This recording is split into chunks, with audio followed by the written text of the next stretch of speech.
Non-violence, persuasion, grâce. Alors ça, c'est très tordu, mais bougrement intelligent.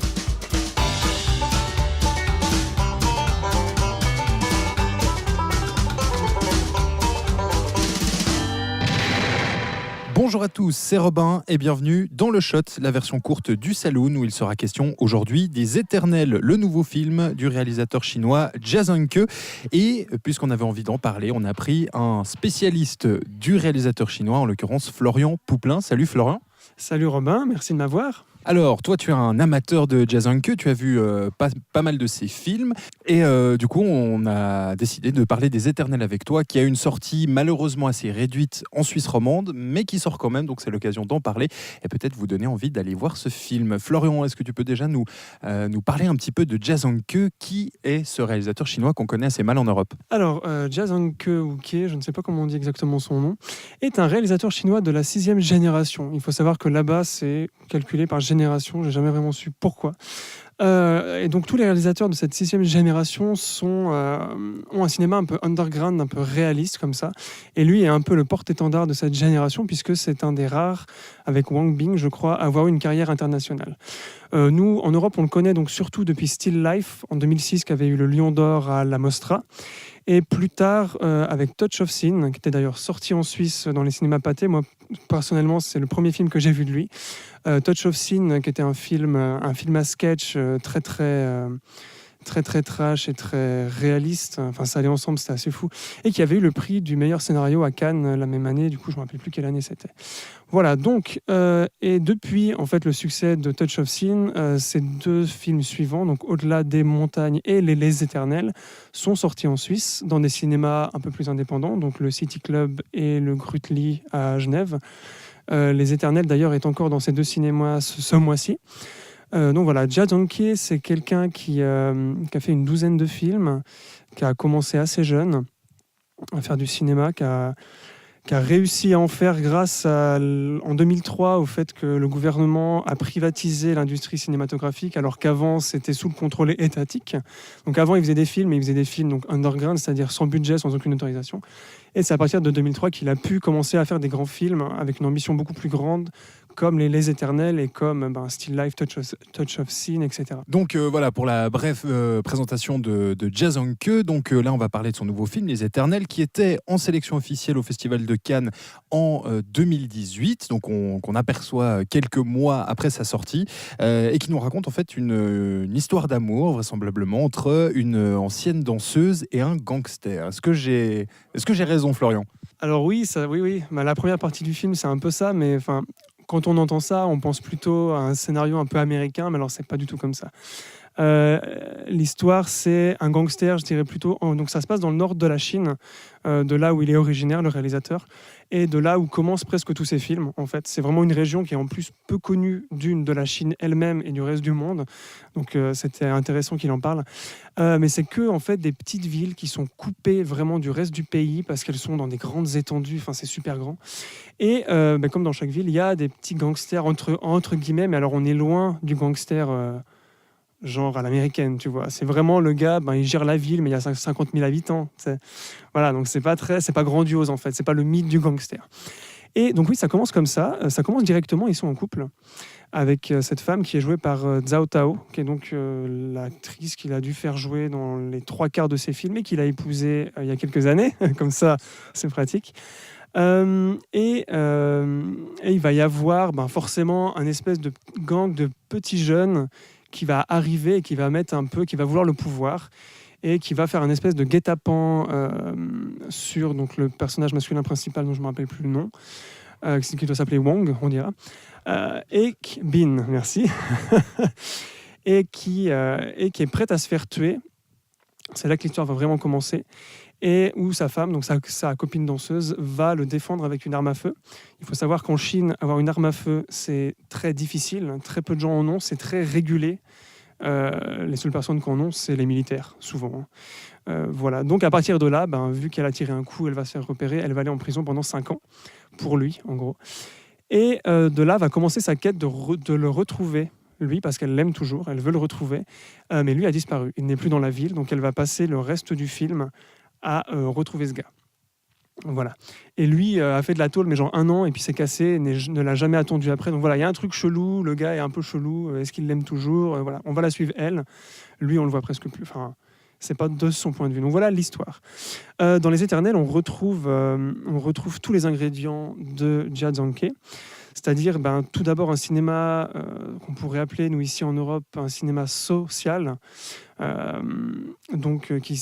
qui parle de vie, de gens d'une manière très très réaliste, un peu dramatique, mais pas trop. C'est d'ailleurs une force de son cinéma, c'est que il n'utilise que très peu des ressorts dramatiques pour faire avancer son intrigue, contrairement, moi je pense aux frères Dardenne qui sont très dans le pathos, ou même à Ken Loach qui des fois est tombé un peu dedans. Zhangke, lui, depuis le début, privilégie entre guillemets le réalisme et voire même un côté documentaire. Il a également réalisé 2-3 documentaires, donc ceci explique cela encore. Et grâce à cette approche en fait entre guillemets non dramatique, il y a eu toute une subtilité qui genre ressort de tous ces films, et une crédibilité aussi, puisqu'on sent qu'en fait le film n'est pas, on sent pas l'écriture du film, tout fait très très naturel. Et d'ailleurs dans la mise en scène également, il y a ce côté-là, il n'est pas du tout, par exemple la caméra au point. Il veut pas qu'on soit immergé, il veut qu'on voit les personnages et leur environnement. Pour lui, c'est très important. C'est d'ailleurs une de ses thématiques principales. C'est des histoires individuelles dans un cadre beaucoup plus large, dans une société, surtout en Chine, qui est une société très très problématique. Et c'est ce dont il parle majoritairement, c'est comment le gouvernement communiste chinois, avant et même après la libéralisation économique, impose certains dictats invisibles, voire inconscients, sur les individus. D'autant plus dans des petites régions reculées où il n'y a aucune urbanisation, c'est pas Shanghai, c'est pas Hong Kong. Hong Kong, c'est encore autre chose, mais voilà. Donc il parle de ça, et en parallèle, il arrive à créer des histoires d'amour, souvent, mais qui sortent de tous les carcans que nous, on connaît, des histoires d'amour occidentales. On le voit très bien dans son film précédent qui s'appelait Au-delà des montagnes, où c'était une femme qui, pour survivre, a dû se marier avec un homme plus riche que l'homme qu'elle aimait pour avoir un enfant, puis pour espérer avoir une vie meilleure. Je parle de ce film justement parce que ce nouveau film, Les Éternels, je trouvais son point le plus original et qui change de ce qu'il fait d'habitude, c'est qu'il y a une inversion des rôles. Donc là, j'ai parlé du rôle de l'homme et de la femme.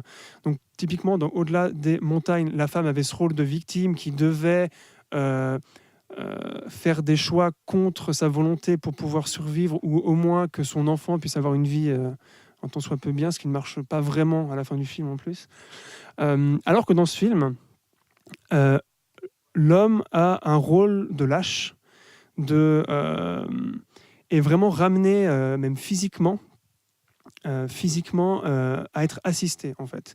Et on suit la femme est le point principal, et c'est la femme qui veut le retrouver. Déjà d'une, comme je l'ai dit avant, c'est la femme qui va sauver la vie du gars grâce à son arme à feu, qui va faire de la prison pour lui, et qui va encore après ressortir de tôle et se dire je veux retrouver ce gars parce que je l'aime en fait, et je comprends pas pourquoi est-ce qu'il m'appelle pas, pourquoi est-ce qu'il n'est pas venu quand je suis sorti de prison. Donc voilà, là il y a une force qu'on avait sentie. Il est toujours intéressé par la femme parce que c'est toujours une femme, le personnage principal, mais là j'ai eu l'impression qu'il y avait eu c'est con à dire, mais la femme prenait le rôle de l'homme qu'on connaît, donc le rôle masculiniste entre guillemets. Et c'est une nouveauté dans son cinéma, du moins à ce point-là, parce que là c'est vraiment ça, vraiment la fin, je vais pas la révéler, mais c'est vraiment ça, c'est que. Et on parle aussi du rôle de l'homme, qui au début est un gangster, et dès qu'il chute en fait de son statut de boss, en gros, il perd toute confiance en lui. C'est la fin pour lui, c'était soit être le meilleur, soit être rien. Et je trouvais que, donc, en dehors de cet aspect du réalisme et de parler des gens dans un certain cadre, ce qu'il a toujours fait un peu, là, il y a ce côté-là qui est aussi assez actuel. En Chine, je ne sais pas, du coup. Mais en tout cas, il est assez intelligent et assez à l'écoute de son époque. Ça aussi, c'est un truc dont il est très, très, très, très, très, très doué, c'est qu'il sait décrire l'époque et son pays assez follement. Donc voilà, ce côté homme-femme, jouer avec les rôles, là, est très novateur, je trouve, et ça fonctionne, quoi. Voilà. Et donc, alors toi qui as eu l'occasion de voir un petit peu de ces films, que vaut les Éternels? Est-ce qu'il est au niveau de ses précédents? Toi, j'ai l'impression que tu es un grand fan des films que tu as vus de lui. Est-ce que c'est au même niveau? Est-ce que c'est un bon film? Alors, c'est un bon film, déjà parce que je pense que ce réalisateur-là n'a pas fait de mauvais films. Après, il y a des approches différentes. Moi, je pense que c'est un film... quand je suis sorti de la salle, j'étais un peu déçu. C'est en y repensant après que ça a plus travaillé, parce que peut-être aussi qu'il arrive de plus en plus à masteriser son art et à être de plus en plus subtil. Touch of Sin, par exemple, c'était un film vraiment coup de poing. Vraiment, tu le vois, tu comprends ce qui se passe. Il y a beaucoup de moments violents. Voilà, Au-delà des montagnes m'avait fait énormément pleurer parce que c'est une histoire très très émouvante. Donc j'avais eu des réactions émotionnelles à ces deux films. Voilà, ces films précédents que j'ai découverts après étaient beaucoup plus politiques. Ils avaient un propos beaucoup plus clair, puis on sentait que c'était ce qu'ils voulaient faire et que ça prenait des fois le pas sur l'intrigue et sur les personnages. Avec ce film-là, en fait, je crois que c'est la première fois qu'il arrive à un équilibre. Un équilibre entre ce côté, la violence physique, la violence de la société, l'histoire d'amour émotionnel et ses personnages. Du coup, j'ai peut-être été un peu déstabilisé. Je m'attendais peut-être à un truc plus coup de poing ou qu'allait plus me toucher personnellement. Et finalement, non. Et c'est pas plus mal du coup, parce que c'est après que je me rends compte que, il y a des scènes qui me reviennent. Je suis ah ouais, en fait, ça voulait dire ça. Putain, c'est énorme. Enfin, tu vois, je pense que ça t'arrive aussi quand tu vois un film qui te reste et que tu comprends et puis que t'es là, putain, il faut que je le revoie. Voilà. Donc ça reste un Jazanke, mais différent. Pas mal de gens ont été déçus, j'ai vu dans les critiques. Et je crois parce que c'est un film qui mérite d'être décanté, en fait, qui est encore plus fort et qui, encore une fois,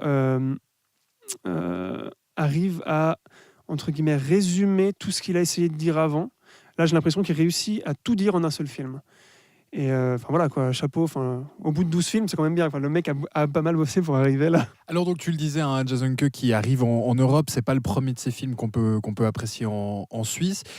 Pour les gens qui nous écoutent, qui ne connaissent pas forcément Jason Ke, qui ne connaissent pas forcément le cinéma chinois, est-ce que ça peut être un film port d'entrée justement à son cinéma, au cinéma chinois, ou est-ce qu'il faut quand même avoir peut-être conscience des codes de son cinéma, voire même du cinéma chinois pour y aller? Alors, ces deux films les plus accessibles, je pense, sont les films qui ont été primés. Je pense que c'est pas pour rien. Donc, Still Life et Touch of Sin. Donc, ils sont deux films très très différents. Still Life, c'est très déprimant et réaliste, alors que Touch of Sin, c'est beaucoup. Encore une fois, on l'a qualifié de Tarantino de Chine. Enfin, tu vois. Après, ce film-là est très visible si on est intéressé par l'Asie, par la Chine, et même si on est intéressé par le bon cinéma.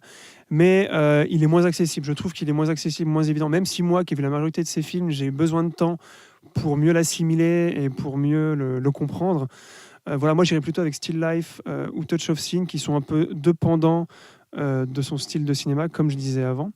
Après, je vais faire ça vite fait. Ce qui est intéressant avec Jazanke, c'est que c'est pas du cinéma asiatique ou chinois comme on le voit souvent. Bruce Lee et Jackie Chan, parce que le cinéma chinois, on le connaît surtout pour le cinéma hongkongais, qui est donc pas du cinéma chinois en soi. Enfin voilà, politiquement et même artistiquement, c'est très hongkongais. Ça représente pas le pays en fait. Et Jazanke, lui, est un réalisateur chinois qui parle de son pays. Encore une fois, dans les tréfonds de les films hongkongais, ils se passent à Hong Kong, qui n'est pas du tout la même chose. Mais donc, ça peut être une porte d'entrée vers un cinéma chinois plus vrai, où on voit plus le pays et pas que Hong Kong. En soi. Eh bien voilà, merci beaucoup Florian. Tu nous as donc parlé des Éternels, le nouveau film de Jazanke qui est disponible sur certains écrans, notamment en Suisse romande, tu l'as dit, le City Club à Puy, ou encore les cinémas du Grutli à Genève jusqu'à la fin du mois d'avril. On espère que ça vous aura donné envie de le voir. C'est tout pour le shot. On te retrouve très bientôt Florian. Merci d'être passé nous voir. Et puis, vous le savez, vous pouvez retrouver tous nos épisodes sur les différentes plateformes d'écoute. On vous dit à très vite dans le saloon. Ciao, ciao.